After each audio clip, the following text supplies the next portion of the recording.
ఇప్పుడే జీ5 app download చేయండి. చూడండి మీ ఫేవరెట్ టీవీ షోస్ ఎప్పుడైనా ఎక్కడైనా. మన రవిని నాకు పిఏగా అపాయింట్ చేయాలి.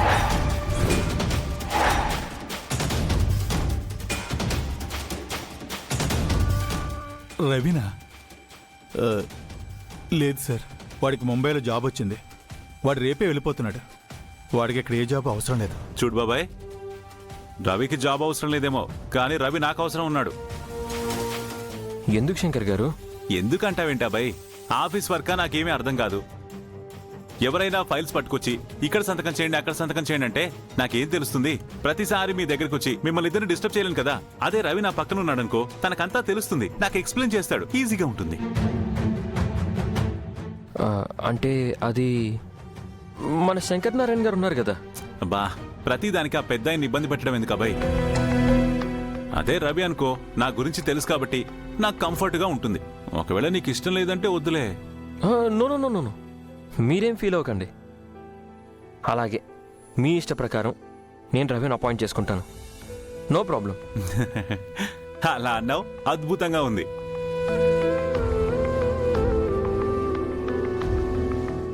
అయ్యో, వాడికి టికెట్ కూడా బుక్ అయింది సార్. టికెట్ కన్ఫర్మ్ అయిపోతే ఏంటి బాబాయ్, క్యాన్సిల్ చేసుకుంటాడు. నువ్వు నీ చాదస్తాం. రేపటి నుంచి రవిని ఆఫీస్కి రమ్మని చెప్పు. This is chairman order. సరే సార్.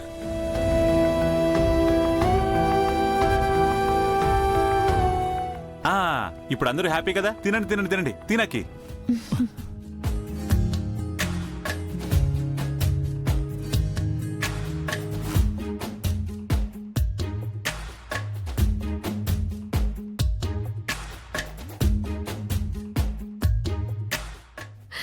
థ్యాంక్ యూ నాన్న, థ్యాంక్ యూ సో మచ్.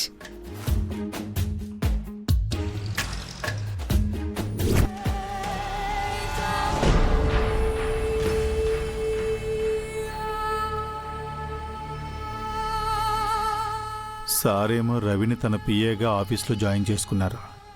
అకీ పాపేమో రవిని ఇష్టపడుతుంది.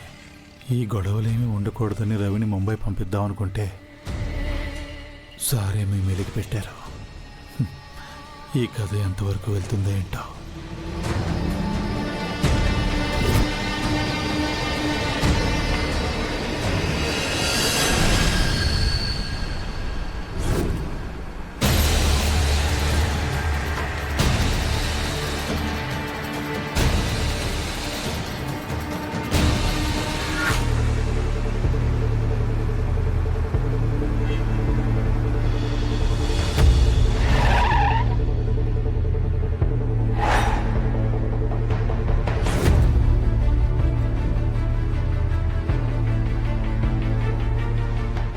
జలంధర్ కొడుకుని ట్రేస్ అవుట్ చేయడానికి నువ్వు బాగా ట్రై చేస్తున్నావు కదా యాదగిరి.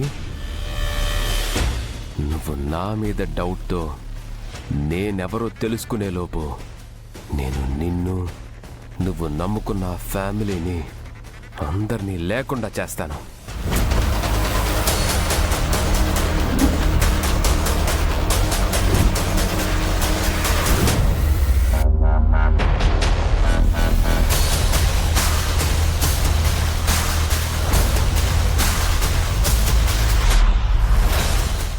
జీ5 యాప్ డౌన్లోడ్ చేసి అన్ని ఎపిసోడ్స్ పూర్తి ఉచితంగా చూడండి.